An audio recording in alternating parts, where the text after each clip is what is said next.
Hello friends, आप सभी का स्वागत है आज की क्लास में। दोस्तों, यदि आप आर्मी अग्निवीर एग्ज़ाम की तैयारी कर रहे हो तो यह क्लास आपके लिए काफ़ी इम्पोर्टेंट है, क्योंकि आज की क्लास में दोस्तों सामान्य विज्ञान यानी कि साइंस के टॉप 15 प्रश्नों के बारे में डिस्कस करने वाले हैं जो आपके एग्ज़ाम में ज़रूर पूछे जाएंगे। इसलिए क्लास को पूरा देखिएगा। चलिए हम लोग पहले प्रश्न की शुरुआत करते हैं। पहला प्रश्न दिया गया है, प्रतिरोध का मात्रक क्या है? तो बताइए कि प्रतिरोध का मात्रक क्या होता है? एम्पियर, कूलाम, ओम या फिर दोस्तों वोल्ट। तो हमारे इस प्रश्न का बिल्कुल सही उत्तर क्या हो जाएगा दोस्तों? ये हो जाएगा दोस्तों ऑप्शन नंबर सी, ओम। यानी कि प्रतिरोध का मात्रक दोस्तों क्या होता है? ये होता है दोस्तों ओम होता है। अगला प्रश्न दोस्तों क्या है? कोशिका की खोज सर्वप्रथम किसने की थी? वेरी वेरी इंपॉर्टेंट प्रश्न है दोस्तों, ध्यान दीजिएगा। यहाँ पे क्वेश्चन में क्या बताना है कि कोशिका की खोज सर्वप्रथम किसने की थी? रॉबर्ट ब्राउन, रॉबर्ट हुक, लुवेनहॉक या फिर दोस्तों मेंडल। तो हमारे इस प्रश्न का बिल्कुल राइट आंसर, बिल्कुल सही उत्तर क्या हो जाएगा? Option number B, Robert Hooke. यानी कि रॉबर्ट हुक ने कोशिका की खोज सर्वप्रथम किया था। अगला प्रश्न दोस्तों क्या है? कैल्शियम ऑक्साइड का सूत्र क्या है? बताइए कि कैल्शियम ऑक्साइड का दोस्तों सूत्र क्या है? CaO, CaOS का होल ट्वाइस, CaCO3 या फिर दोस्तों CaOCl2। तो हमारे इस प्रश्न का बिल्कुल सही उत्तर क्या हो जाएगा? ये हो जाएगा दोस्तों CaO हो जाएगा। क्या हो जाएगा? CaO हो जाएगा। और इसी को दोस्तों हम लोग क्या कहते हैं? बिना बुझा चूना। क्या कहते हैं? बिना बुझा चूना। क्या कहते हैं दोस्तों? बिना बुझा चूना कहते हैं। और यहाँ पे दोस्तों ऑप्शन नंबर बी यानी कि CaOS का होल टाइज को हम लोग क्या कहते हैं? बुझा हुआ चूना। क्या कहते हैं? बुझा हुआ चूना कहते हैं। यानी कि यहाँ पे दोस्तों क्या है? CaO को क्या कहते हैं? कैल्शियम ऑक्साइड कहते हैं, जिसको हम लोग क्या कहते हैं? बिना बुझा हुआ चूना। और CaOS का होल टाइज को हम लोग कहते हैं बुझा हुआ चूना। तो हमारे इस प्रश्न का बिल्कुल सही जवाब क्या हो जाएगा? ऑप्शन नंबर ए हो जाएगा। अगला प्रश्न दोस्तों क्या है? वाहनों की गति बताने वाला यंत्र कौन है? वेरी वेरी इंपॉर्टेंट प्रश्न है दोस्तों। बताइए कि वाहनों की गति बताने वाला यंत्र कौन सा है? ओडोमीटर, बैरोमीटर, स्पीडोमीटर या फिर दोस्तों टेकोमीटर। तो हमारे इस प्रश्न का बिल्कुल राइट आंसर, बिल्कुल सही उत्तर क्या हो जाएगा? Option number C. क्या हो जाएगा? Option number C, speedometer. यानी कि वाहनों की गति बताने वाला यंत्र कौन सा हो जाएगा? ये हो जाएगा दोस्तों स्पीडोमीटर हो जाएगा। अगला प्रश्न दोस्तों क्या है? सबसे चमकीली अधातु कौन सी है? यह सवाल दोस्तों आपके एग्जाम में कई बार पूछा जा चुका है। यानी कि सबसे चमकीली दोस्तों अधातु कौन सी है? यानी वह कौन सी अधातु है दोस्तों जो चमकती भी है? सल्फर, हाइड्रोजन, आयोडीन या फिर दोस्तों चांदी। तो हमारे इस प्रश्न का बिल्कुल राइट आंसर, बिल्कुल सही उत्तर क्या हो जाएगा? आयोडीन। और आयोडीन की कमी से दोस्तों क्या होता है? ये होता है दोस्तों घेंघा रोग। क्या होता है? घेंघा रोग। यानी कि आयोडीन की कमी से होने वाला रोग कौन सा हो जाएगा? घेंघा रोग हो जाएगा। अगला प्रश्न दोस्तों क्या है? शुक्राणु का निर्माण कहाँ होता है? तो बताइए कि शुक्राणुओं का निर्माण दोस्तों कहाँ पे होता है? वृक्क यानी कि किडनी में, अंडाशय, फेलोपियन ट्यूब या फिर दोस्तों गर्भाशय। तो हमारे इस प्रश्न का यहाँ पे दोस्तों थोड़ा सा यहाँ पे मिस्टेक हो गया है। ये वृक्क नहीं होगा, ये होगा दोस्तों वृषण होगा। क्या होगा दोस्तों? वृषण होगा। तो हमारे इस प्रश्न का बिल्कुल राइट आंसर, बिल्कुल सही उत्तर क्या हो जाएगा? ऑप्शन नंबर ए, वृषण होगा। ठीक है। अगला प्रश्न दोस्तों क्या है? गुरुत्वाकर्षण बल किस पर लगता है? तो बताइए कि जो गुरुत्वाकर्षण बल है दोस्तों वो किस पर लगता है? द्रव्यमान पर लगता है, क्षेत्रफल पर लगता है, आयतन पर लगता है या फिर दोस्तों लंबाई पर? तो बताइए, वेरी वेरी इंपॉर्टेंट प्रश्न है। तो हमारे इस प्रश्न का बिल्कुल राइट आंसर, बिल्कुल सही उत्तर क्या हो जाएगा? ऑप्शन नंबर ए, द्रव्यमान। यानी कि गुरुत्वाकर्षण जो बल है दोस्तों वो किसी भी पिंड के किस पर लगता है? द्रव्यमान पर लगता है। अगला सवाल दोस्तों क्या है? पायरुविक अम्ल का विघटन कहाँ होता है? तो बताइए कि पायरुविक अम्ल का विघटन कहाँ होता है? माइटोकॉन्ड्रिया, गोल्गी काय, राइबोसोम या फिर दोस्तों लवक में? तो हमारे इस प्रश्न का बिल्कुल सही उत्तर क्या हो जाएगा? ये हो जाएगा दोस्तों माइटोकॉन्ड्रिया। क्या हो जाएगा? माइटोकॉन्ड्रिया, यानी ऑप्शन नंबर ए हमारे इस प्रश्न का बिल्कुल सही जवाब हो जाएगा।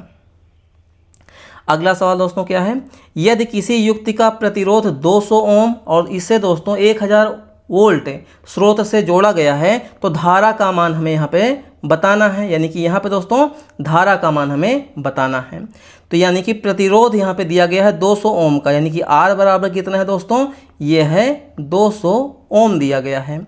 और यहाँ पे दोस्तों 1000 वोल्ट दिया गया है, यानी कि V का मान कितना है यहाँ पे 1000 वोल्ट। तो हमें क्या निकालना है, हमें निकालना है धारा, यानी कि I का मान हमें बताना है।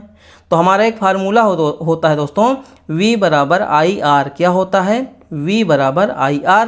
लेकिन हमें तो निकालना दोस्तों यहाँ पे I का मान, तो I बराबर क्या हो जाएगा, I बराबर दोस्तों यहाँ पे हो जाएगा V अपॉन में R हो जाएगा, क्या हो जाएगा V अपॉन R हो जाएगा। तो यानी I का मान कितना हो जाएगा यहाँ पे बताइए, V का मान कितना है 1000 है, 1000 लिख दिया बटे में, R का मान कितना है 200 है, 200 हो गया। काट दीजिए, 0 से 0, 0 से 0, 2 से काटेंगे कितनी बार में, ये कट जाएगा दोस्तों 5 बार में। यानी I का मान कितना आ गया दोस्तों, धारा का मान कितना आ गया 5 एम्पियर, जो कि ऑप्शन नंबर किस में है, ऑप्शन नंबर बी में है।